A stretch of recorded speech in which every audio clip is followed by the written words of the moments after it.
Katherine Fox, FOX. Thank you, Ms. Siderby. Thank you, Your Honor. Ms. Fox, do you know Linda Stermer? How did you know Linda Stermer? We met through our children.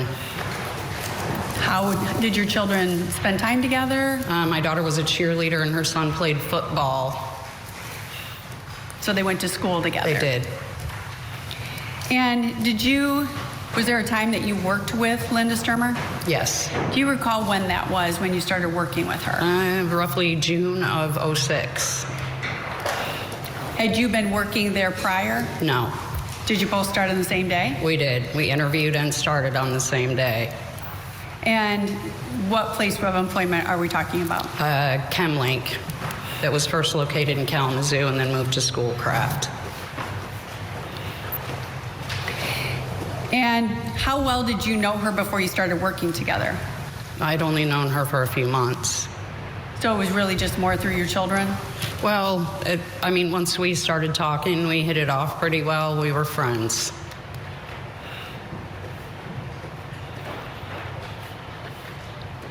Did you have some common interests? Besides the kids, horses, we went to auctions together. We bought a lot of furniture. I refinished old furniture, so we went to the auctions and bought old furniture. And you said something with horses. She had horses. My daughter was horse crazy, so we spent time there for my daughter to be able to ride and things.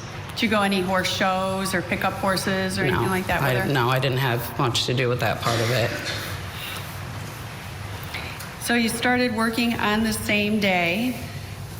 Did you end up carpooling together to go to work? We did. Because we both lived in Lawrence, and it was quite a drive to Kalamazoo. Did you start that right away? Yes. So as soon as you got the job? Pretty much, yes. So that would have been June of about 2006, you said? Yes. Did you guys get close as you were spending time together? Yes. And did you talk a lot in the car? Yes. Did you talk about Linda's marriage? Yes. What did she tell you about her marriage? She told me that her husband was abusive to her. She was very unhappy in her marriage. Did she say she wanted out of the marriage?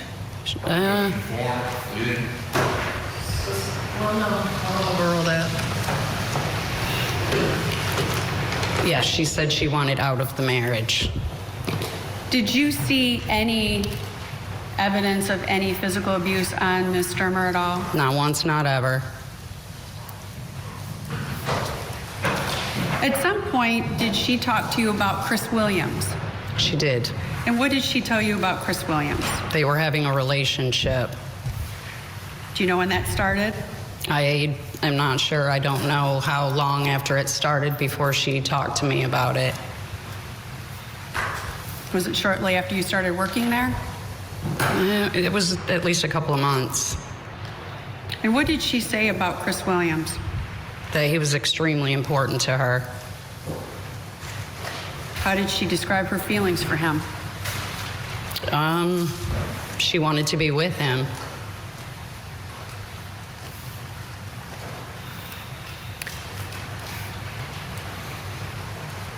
Do you recall ever overhearing any conversations between her and Mr. Williams?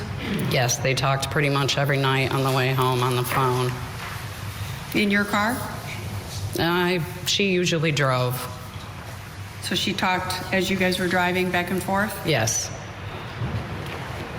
Did she say if this relationship was sexual? She did. What'd she say about it? She said it was the best lover she ever had. Your Honor, it's what the defendant said. She's describing her relationship. Relevance. I find it relevant. And it's As showing opposed she's to- gone on examination under oath saying she has, thank you, Your Honor. So she said that he was the best lover she ever had? Yes. Did you know where Mr. Williams lived? I had occasion to go there with Linda. I never went inside the house, but I did sit in the car while she went inside after work a few times. How long were you sitting outside? Half hour, 45 minutes. Did she say what she was doing inside? It seemed implied. I didn't ask. And she told you that's Chris's house? Yes.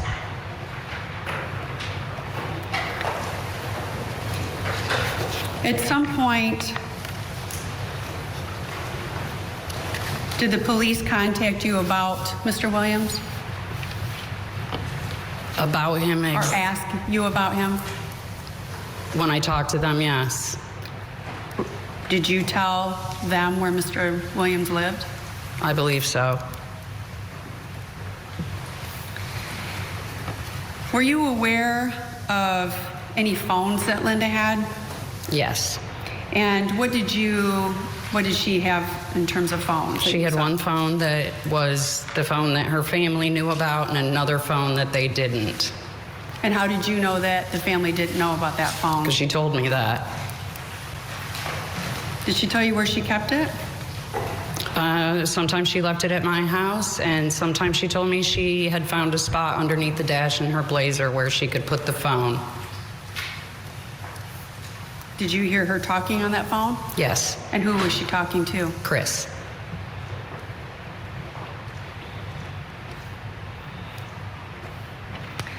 I want you to think about an incident at Thanksgiving prior to the fire. Did you call the police? I did. That was in 2006. So just a little less than 2 months before the fire, correct? If I told you the fire was Yes. January 7th Yes. of 2007? And can you tell the jury then why you called the police? I called the police because she called me hysterical and said that she had a gun and wanted me to give her one good reason not to shoot him.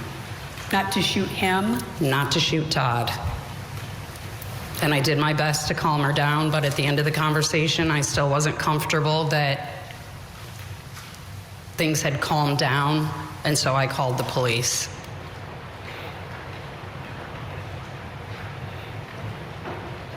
Did you know she had a gun prior to that? I didn't. I'd never seen a gun.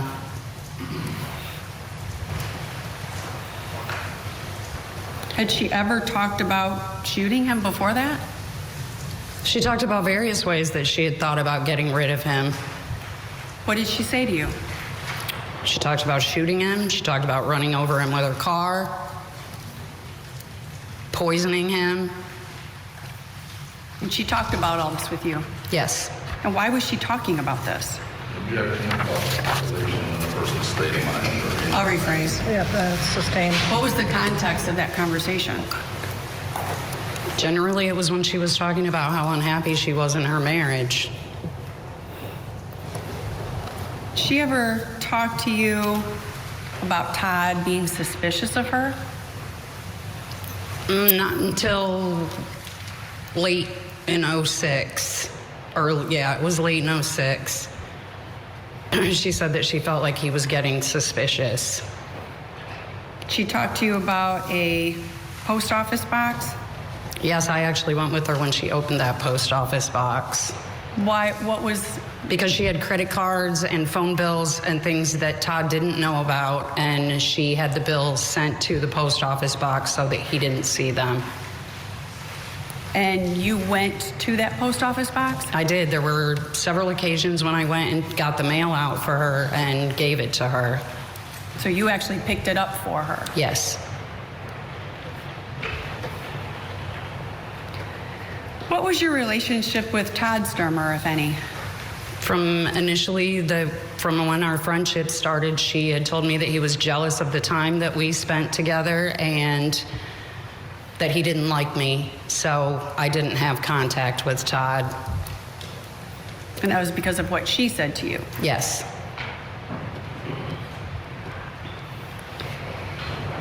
After the fire, did you talk to her about the fire? I asked her about it. She told me that her attorney had advised her not to discuss it. So you didn't have any conversations We with her did about not, no. it? Did she ever say anything about Todd being run over by a van? She did. What'd she say? She told me that she had run over him with the van. Did she tell you why? No. Well, she said it was smoky and she didn't see him, that he had run out of the house, and she was trying to get in the van to go for help.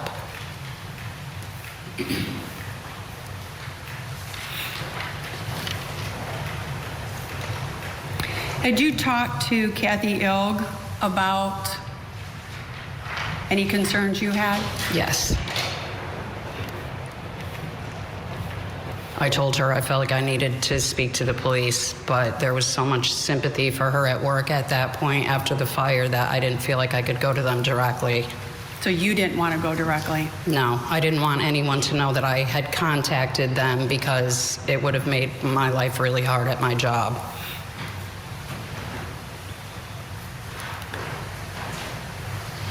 After the fire, did Ms. Stermer ever give you her locker keys from work? She took some time off after the fire, and she said there were things in her locker that she needed me to take out for her. Do you recall what those items were? I never looked at them. It was just a bag of stuff that was in the locker. And then where did you take those? I took them home with me. Were you able to give them back to her? Eventually, initially they had been set on top of a trunk in my house. Someone had opened it at some point and the bag had fallen behind it and I couldn't find them. And she was very angry. What was she saying to you? She accused me of stealing them or keeping them intentionally. Were these paper items or were they items? It felt like a bag of mail. Eventually, did you find those items? I did. Did you give them back to her? I did. Did you store anything at your house for her? Like I said, occasionally the phone, before the post office, sometimes bills, phone bills.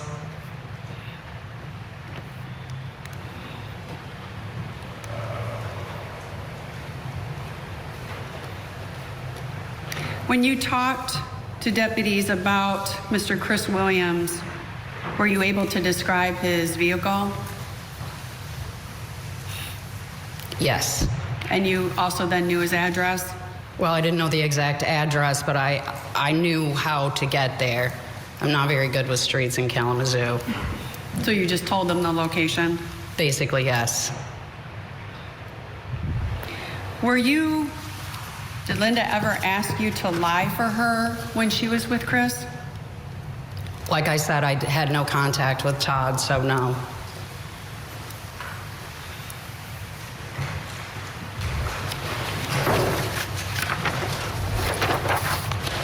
Did you ever have any further conversations about what happened on the fire, the day of the fire, or about her running him over? No, I'm pretty sure she only told me that the one time. And honestly, I didn't want to know. Did Linda call you a few days after the fire and ask you to go out to the scene? Yeah, I'm not really sure how long. It was shortly after the fire. She called me. It was late at night. It was pouring rain, and she said she needed me to bring a flashlight and come out to the house because there was a coffee cup in the dishwasher that had not been run, and she needed to find that cup because it had tranquilizer in it, and she didn't want the investigators to locate it.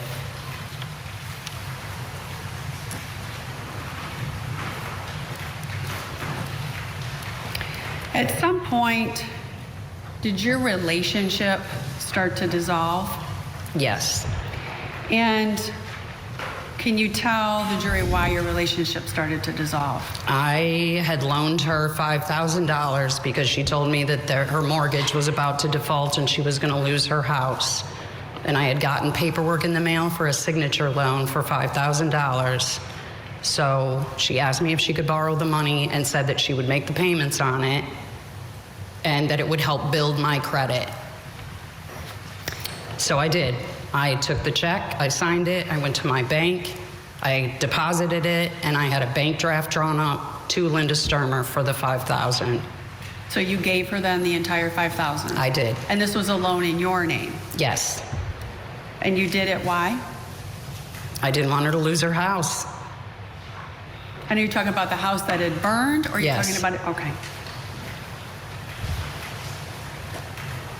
But it was your understanding she needed this money to keep that? Yes. And keep the property, Yes. is that right? Okay. And once you gave her the money, it was your understanding she was going to make payments? Yes. And did that occur? No. How did you find that out? Several months later, one of the bills came, because I hadn't even been opening them. I was just giving them to her.